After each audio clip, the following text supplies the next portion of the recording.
The lands beneath the apothic depths are vastly different from those on the surface, to the extent that all surface-derived common sense must be abandoned down below.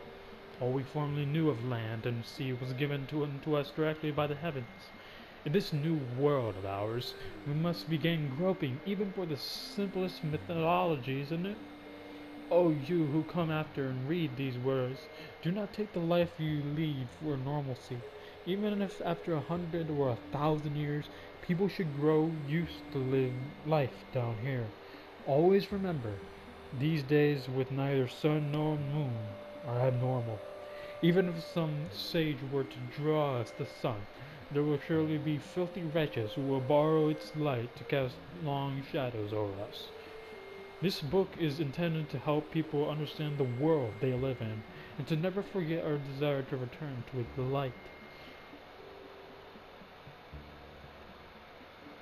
Of winds and water. Bayakaku has no mountains to speak of, and so it is pointless to speak of them.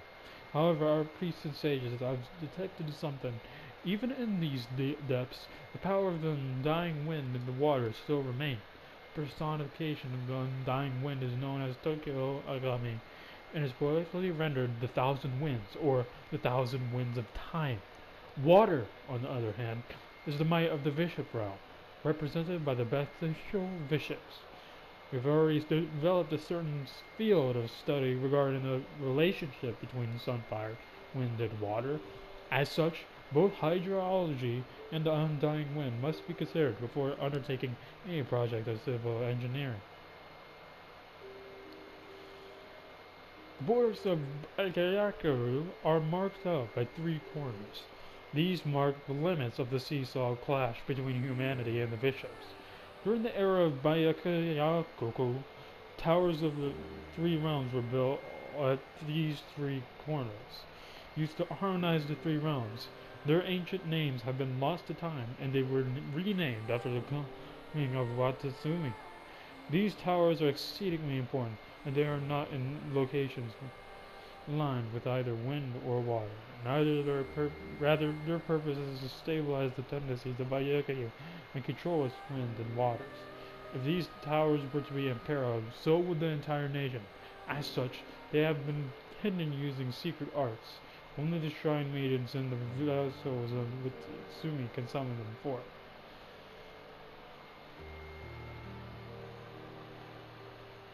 The earliest name of this place was Helios, and it was a high tower built by the sage Baku, standing for earth, the element between wind and water. According to prophecy, this was likely the sun that the sage displayed, used to light those lightless caverns, and just as those prophecies suggested, it was also later used to create a great shadow over the nation.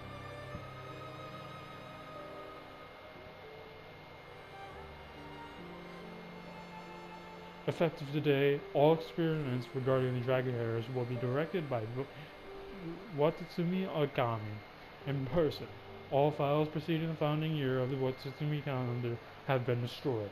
The series numbers shall no longer use the categories alpha, beta, gamma, delta, epsilon, which use the ancient Watatsumi tongue. Instead, we shall use earth, water, fire, wind, ether, and void going forward.